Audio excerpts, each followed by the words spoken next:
Student, आप सभी का श्रेष्ठ अभी क्लासेस में स्वागत है।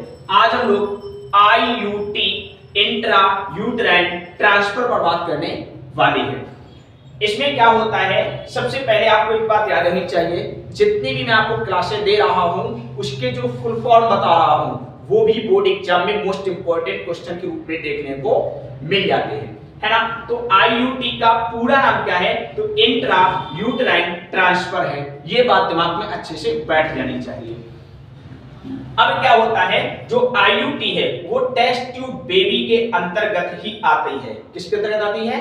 टेस्ट ट्यूब बेबी के अंतर्गत ही आती है। यदि आपके एग्जाम में टेस्ट ट्यूब पर क्वेश्चन आ जाता है, टेस्ट ट्यूब बेबी पर क्वेश्चन आ जाता है, तो आप, मैंने टेस्ट ट्यूब बेबी की क्लास डाली हुई है, उस टेस्ट ट्यूब बेबी की क्लास को पढ़िए और उसके बाद इसको लिख दीजिए। आपका विस्तृत प्रश्न बड़ी आसानी से क्लियर हो जाएगा, है ना।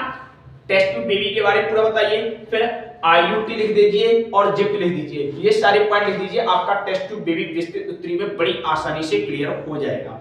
चलिए, अब इसको टेस्ट ट्यूब बेबी के ही अंतर्गत रखा जाता है। अब इसमें होता क्या, सुनने का प्रयास कीजिए। सर्वप्रथम क्या करते हैं, अंडाशय से मादा युग्मक अंडाणु को लेते हैं एक परख नली में, फिर उसी परख नली में नर युग्मक शुक्राणु को भी संग्रहित कर लेते हैं। अब क्या होता है, उस परख नली में दोनों के मध्य फर्टिलाइजेशन की क्रिया संपन्न होती है। क्या होता है, ये आपका मादा युग्मक हो गया, ये आपका नर युग्मक हो गया, दोनों के बीच में क्या होगा, निषेचन होगा, फर्टिलाइजेशन होगा। निषेचन के बाद जाइगोट का निर्माण होगा।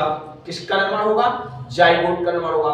अब ये जाइगोट जो है, इसकी सेल विभाजित होना शुरू कर देगी और वो तब तक विभाजित करेगी जब तक कि 8 कोश की अवस्था ना प्राप्त हो जाए। फिर इसके बाद पुनः विभाजन फिर से जारी रहेगा और वो तब तक विभाजन होता रहेगा जब तक कि वो 16 कोश की अवस्था प्राप्त ना कर ले। मोस्ट इंपोर्टेंट, भूलना नहीं, कितनी कोशिकाओं तक? 16 कोशिकाओं तक। इसे भी मोर्ला बोलेंगे, इसे भी मोर्ला बोलेंगे। अब ये जो 16 कोश की अवस्था का जो एम्ब्रियो है, भ्रूण है, अब इसको हम क्या करेंगे, यूट्रस, भूलना नहीं है, शब्द क्या है, यूट्राइन ट्रांसफर, है ना। तो अब इसको क्या करेंगे, यूट्रस के अंदर ट्रांसफर कर देंगे या स्थापित कर देंगे। बस इसी घटना को ही हम आईयूटी कहते हैं। याद रखना, अब कोई पूछे आईयूटी में जो हम एम्ब्रियो को डालते हैं वो कितनी कोश की अवस्था का होता है, तो 16 कोश की अवस्था में होता है। कहां स्थापित करते हैं? यूट्रस में करते हैं। किसके अंतर्गत आता है? टेस्ट ट्यूब बेबी के अंतर्गत आता है। निषेचन कहां होता है ना, टेस्ट ट्यूब में होता है। पूरा नाम क्या होता है? Intra uterine transfer. इस प्रकार आपको सारी बातें समझ में आ गई होगी। यदि आपको हमारी क्लास पसंद आ रही है तो लाइक, शेयर और सब्सक्राइब करना मत भूलिए। धन्यवाद।